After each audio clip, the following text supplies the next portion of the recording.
Anywhere you look, today's world is saturated with advertising images. The New York Times did a report on the 15th of January on this, which I forget the title exactly, but they showed ads on elevator doors, right? You can't avoid that. Everyone looks at the elevator door, whether you're looking in or looking out. Second, they found them on dice at casinos. Just when you think you're free and easy, there's ads for Absolute Vodka on your dice. Ads for Tylenol, for Child's Tylenol, on the pediatrician's the bed there where your little child is getting taken care of. Ads for Tylenol. The one that struck, two that were really hard to avoid. One is, and I saw this the next day when I flew, an ad in those trays that we have to put our stuff in as we get onto airplanes. You cannot avoid that. That tray is there. You've got to use it by law.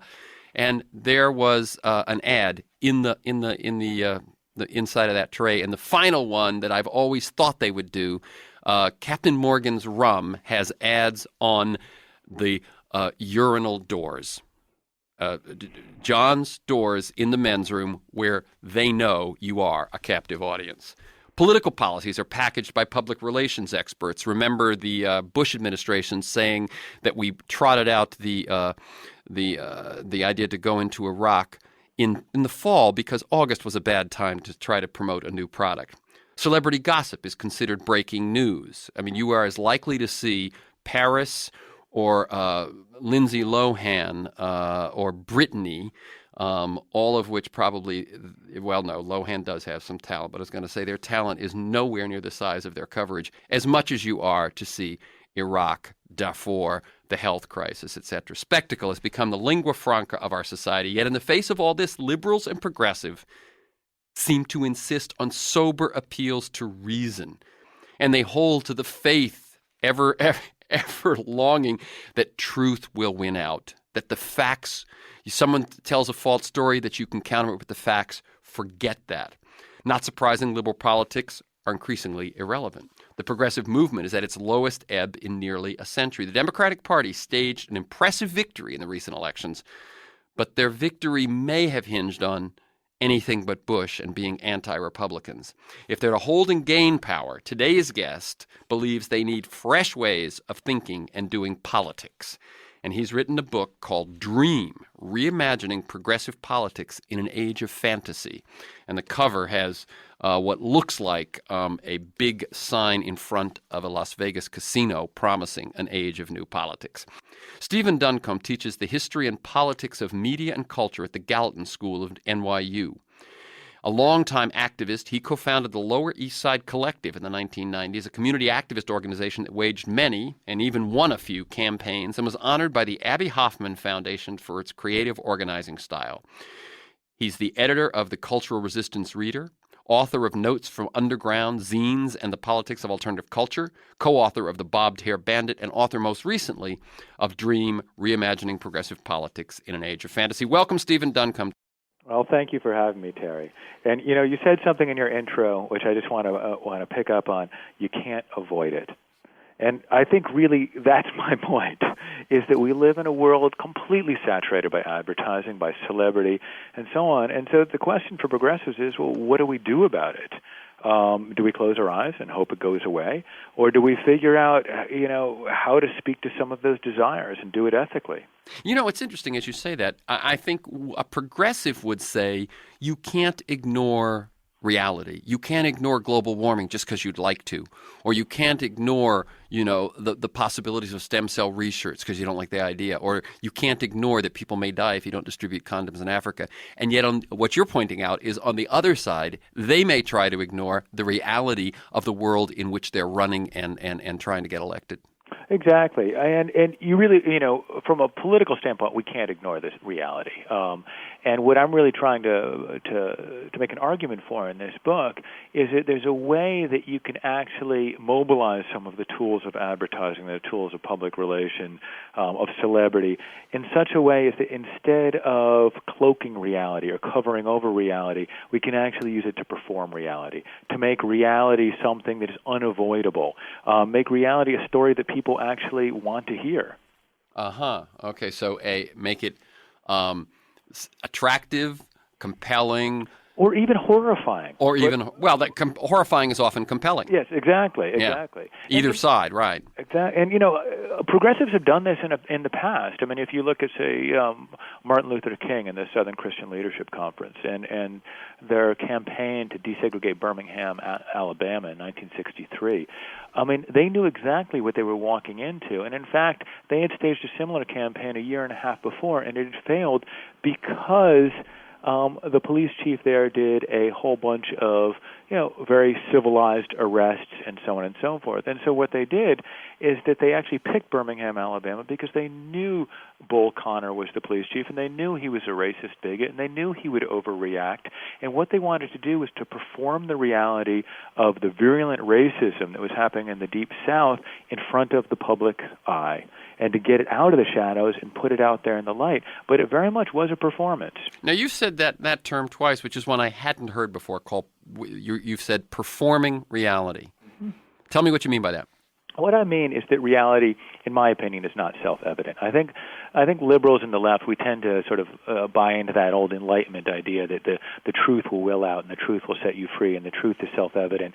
And as you said in your intro, if you just lay the facts out in front of people, they will somehow, the scales will fall from their eyes, they'll nod their heads, and of course they'll agree with us. I don't think that's how the truth works. I think that the truth has to be told. I think the truth has to have narratives constructed around it. I think it has to be performed. I mean, it's no accident that Jesus, in the New Testament, uses parables to tell his stories. He doesn't lay out ethical proofs and facts and so on and so forth. He tells stories. The narrative is the way that we make sense of the world. Well, I will share that what I do when I'm not sitting here is I often teach nonprofits, foundations, and government agencies about communications. And my number one thing is tell stories. Exactly. And so I'm gonna indulge myself and you for a moment on this one. One of the things I say is that storytelling is our native language. If you tell stories to a young child, a very young child, as soon as they can begin to speak, they begin to tell stories back to you or to their pets or to imaginary friends. They do not use logic. They do not use abstractions until they're 5, 6, 7, 8. It is the way that as tribes and clans for thousands of years, we learned what was safe, what was how to eat, how to survive, how to pass on the traditions. And, our brains don't kid yourself, our brains do not evolve that quickly. If that's our hardwiring, that's our hardwiring. Exactly. It is also what we enjoy. I mean, it's not only how we make sense of the sort of the chaos which is the world, as we order it into patterns which make sense to us, and but we also enjoy the stories we tell each other. I am the father of a 1.5-year-old and 3-year-old, and they love stories. They love stories on TV. They love the stories that I tell them. They tell stories to their trains. Yep. It literally is. It's the way we get enjoyment. Now, to separate politics outside of, separate it from enjoyment is political suicide.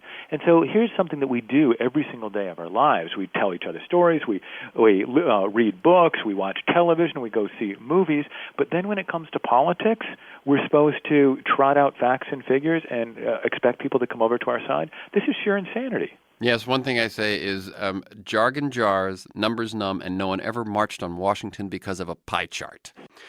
Let me just, so people get a little more sense of you, so we're not just in the world of ideas here, tell us a little of the narrative of yourself. How did you become an activist? Because as I read this, you're not just a pointy-headed professor. And how would you describe the approach you've practiced? 'Cause I looked at your activism. It seemed to have, kind of a different vision to it. Well, I became an activist pretty early on. I actually grew up in an activist family. My father worked with Martin Luther King in the 1950s and early 60s, and he's a minister. And so I think that from an early age, my idea of politics was always one that had something that had to speak to more than just the head. I got engaged in politics in college, as many young people do, and I sort of fell into the culture of the left. But the problem with the culture of the left that I was a part of in the 1980s is that it was deadly boring. But there was another culture that I was involved with, which was underground music and alternative music, and it was very lively and rebellious, and it created sort of a world of which we could act through and be excited about. And what I started to try to do, and so I started seeing other people doing as well, is trying to marry that cultural world of sort of counterculture and underground culture with a political world as well. Exactly the type of thing that happened in the 1960s as well. But really trying to think of politics in a cultural way. And being a political activist in some very sort of, straight political campaigns, things like trying to save community gardens, trying to get rent control laws not undermined, and so on in the Lower East Side of Manhattan, one of the things that we realized was that we had to create a culture of the left, or rather, there was a culture of the left, and we had to recreate it in order to make politics something that was enjoyable and resonated with the passions that were in everyday people's lives. Examples of what you did. Well, one of the things we did is we formed a local chapter of the group Reclaim the Streets, which was a London direct action group. And what Reclaim the Streets does is that they protest for public space, and usually, particularly in London, against highways that were going to be blasted through neighborhoods. What we did is when we, in New York, is what Reclaim the Streets does around the world, is instead of having a demonstration where you sort of march and chant and listen to leaders, what we do is we'd throw huge street parties. We took over Broadway, trundled out a portable sound system, turned the whole entire street into a rave, and passed around propaganda, saying this is why we're doing this. We were doing this to protest, at that time, Mayor Giuliani's draconian quality of life campaign. We then did another action a couple of months later, built a community garden in the middle of another street with a sound system, and had a garden party. The idea is that in our very active demonstrating, we were going to demonstrate the world that we wanted to bring into being. We were going to make the culture that we wanted to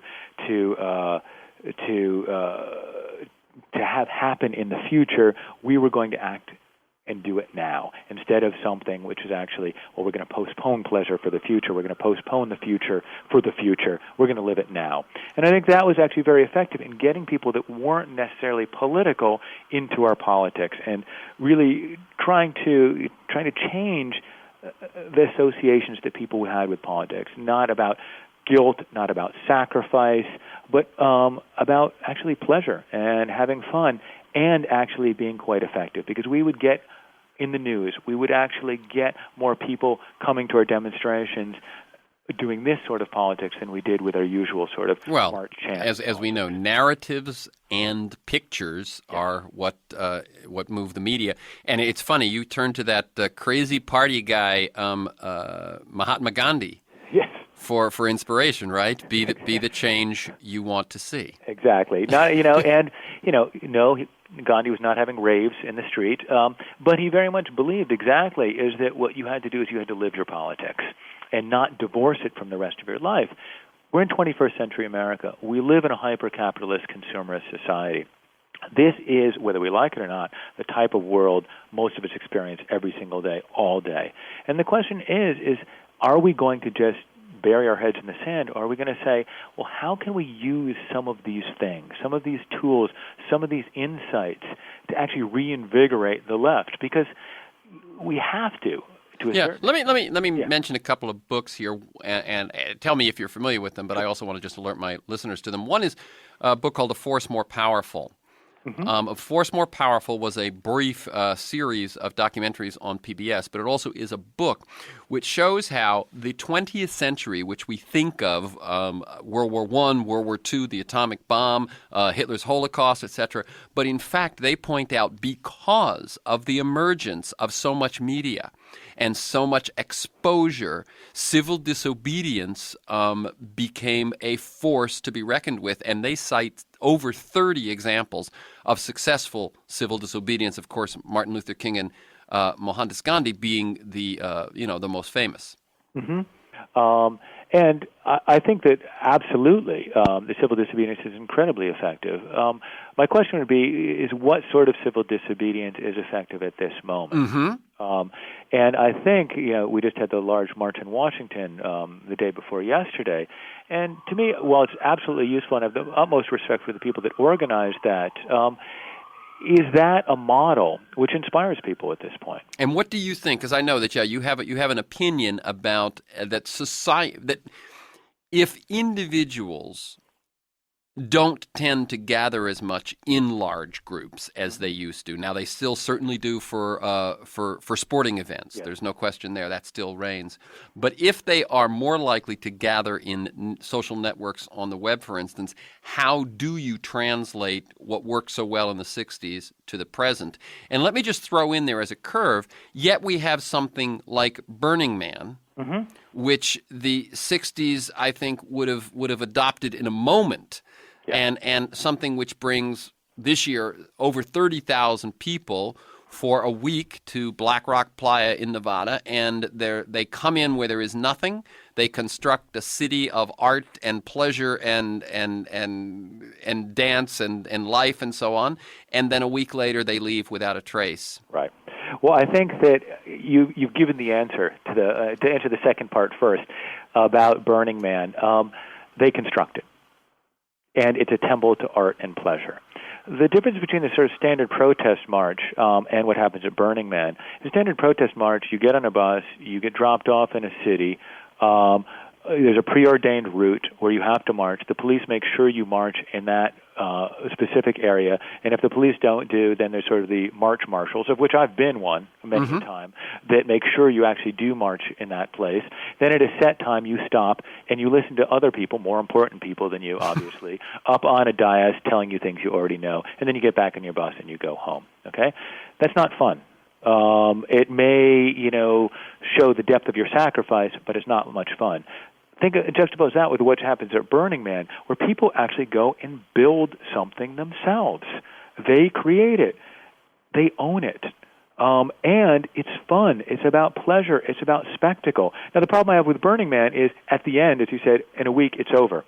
And oftentimes the only sort of ramifications of it are, well, let's get together and we'll do this again next year. I want to harness, and this is what I think we tried to do with Reclaim the Streets, harness the energy of something like Burning Man to actually progressive politics, like the type of thing that happened down in Washington a couple of days ago. Let me ask you a question. Yeah. Has anyone attempted to do that? I mean, Burning Man is now in its 18th year, something like that. It's big, it's successful. I would imagine that these conversations must take place. Are you aware of whether there is a conversation there of, can we do more? Is it the best to actually leave without a trace? At Burning Man, this is a controversy at Burning Man. There are people, for example, most of my friends at Reclaim the Streets actually go to Burning Man. Very politicized. My Reverend Billy, who I'm very close to, performs there, and so it's. A lot of political people are there, and a lot of them have tried to turn the discussion that way. But there's also a fair amount of people at Burning Man that really want to keep it apolitical. And I think that there's always going to be some tension there. Now, the people that want to keep it apolitical, part of it is they're worried that if they turn it make it into something political, it won't be fun anymore. That politics has such associations with sort of the dour and the authoritarian, that I think that they're rightfully afraid of what would happen. I personally think that it wouldn't happen, particularly if it was done with care. But I think that that those are the sort of discussions. Well, then, are these people are things like what you're hoping to see beginning to happen? That is to say, these political folks who go to Burning Man, or the many sort of replications or homages to Burning Man, which I know happen in Austin, Texas, and Tennessee, and here and there, is something emerging? Are there plans in the works? Have you been to events that strike you as being the ethical spectacle that you sort of talk about? Quite definitely. My book really talks about two types of spectacles. One is the type of spectacle we're very familiar with: Las Vegas, celebrity culture, advertising, video games like Grand Theft Auto, and I think we can learn from that. But the other part of the book, the other half of the book, is really about what's happening on the ground now, which is there's all sorts of groups like the Billionaires for Bush or Reverend Billy or Reclaim the Streets, that are actually moving sort of this performative spectacle into the streets and trying to figure out how to make politics an engaging narrative.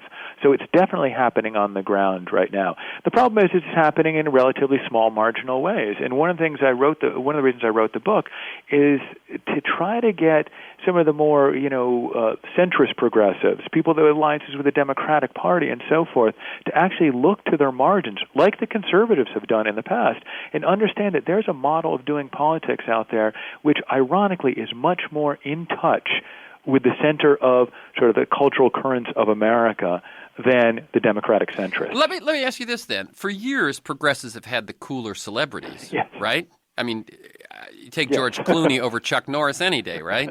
Yet, instead of that being an asset, first of all, we'll leave aside the fact that Arnold Schwarzenegger chose to be a Republican and then govern like a Democrat. Right, exactly. But the biggest star is one of theirs. Yet Hollywood is in fact pointed to by the right as part of the problem, and they think they gain points by doing that. How does that fit into what you're saying? Okay, a couple of ways. One is the right tells a very good story about Hollywood, and it's a story which resonates with a lot of people. Part of celebrity worship is also a great hatred for celebrities, and so what they do is they tap into that. They tell a good story about celebrity, and people want to hear about it. When I write about celebrity, I'm not interested in the stars. I don't think what the left needs is a bunch of stars up on a platform telling us that they buy this sort of politics, so we should buy it too. In other words, sort of an advertising strategy of politics. A celebrity endorsement. Exactly. When I talk about celebrity, what I'm trying to figure out is this is an incredibly popular phenomenon. Why is it popular? What do people find within celebrity culture, and can we create a political equivalent to it? Now, part of celebrity worship is, wanting all the stuff that they have, but part of it is wanting the attention. That is, to be noticed, to be listened to be heard. What we love about celebrities is that fantasy that when we talked, someone would actually listen to us. When we walked down the street, someone would actually notice to us. And doesn't My Face in YouTube and all of that, or even American Idol, speak to that these days? All of that, exactly. And so we need a politics which speaks to that as well, not a mass protest where everybody else is anonymous and then you have stars up on a dais telling us what to think. You need a politics which is based around affinity groups, okay? For example, as the direct action movement based around the World Trade Organizations and so on, or the anti-nuke demonstrations in the 1980s is based, which is really about people knowing one another and appreciating one another and doing localized actions, coming together as a big group. And you can juxtapose the energy of, say, Seattle to the most recent march in Washington, D.C. I was lucky enough to be in Seattle that whole week, yeah. And it's just, the energy that comes from being noticed, being seen, being understood, being listened to by your friends, as opposed to someone else organizing a demonstration for you to do A, B, and C. Now, thus said, again, I have great respect for the people that organize those big demonstrations. A lot of them I've worked with in my local organizations. My first job was actually working with the head of the United for Peace and Justice when I was 17. And so, been there, know that, and love those people. But I also think it reproduces a model of politics which is fundamentally alienating. Let me go way out in left field and ask you, based on your ideas about fantasy and fascism and spectacle, how would you compare the two films, Children of Men and Pan's Labyrinth? Well, considering I have a child of a year and a half and a child of 3, I have not seen a single film. Oh, God, I thought you were going to go, gee, I hadn't expected that question. That'll be fun. I would have liked to have said that, but I haven't seen a film in years. Oh, God. Well, having said that, I can't just tease the audience. And so you've got to tell me, how would you compare them? Right, exactly. What's interesting about these two films, they're both by Mexican directors who obviously they're tapping into something. They both are about fascist states and guerrillas. And obviously from what's going on and has been going on in Mexico for the last several years, you can see where that's a living thing for them. Right. Now, what happens in Children of Men is that it's a world in which we are no longer fertile, and there are no longer humans. And the last human, I think an 18-year-old dies, and they say, but that was the last human born. And it turns out a woman shows up who is pregnant. No one knows how it happens, but then she becomes a sort of an instrument that the guerrillas want at, the fascists want at, and our sort of lone hero, who's just a regular guy basically, becomes her protector to save her through all this. It is a dark in terms of the lighting of the film. It is a grimy, gritty film, and yet it's a very hopeful film. Okay, my experience and the people that I've talked to. Pan's Labyrinth, another Mexican director, takes place in Spain at the end of the or not the end, but while there are guerrillas fighting the fascists. Mm-hmm. And the lead character is a little girl whose mother is pregnant. I mean, it's amazing how the things overlap, with the child of the leader of the fascists. Mm. And the little girl has now moved with her mother to his headquarters, and she hates it. She hates him. She hates where she is. She hates what they're doing. And she goes into this land of fantasy where she is a princess, and if she can perform three tasks by the full moon, she will leave Earth and end up regaining her princess throne in Fantasyland.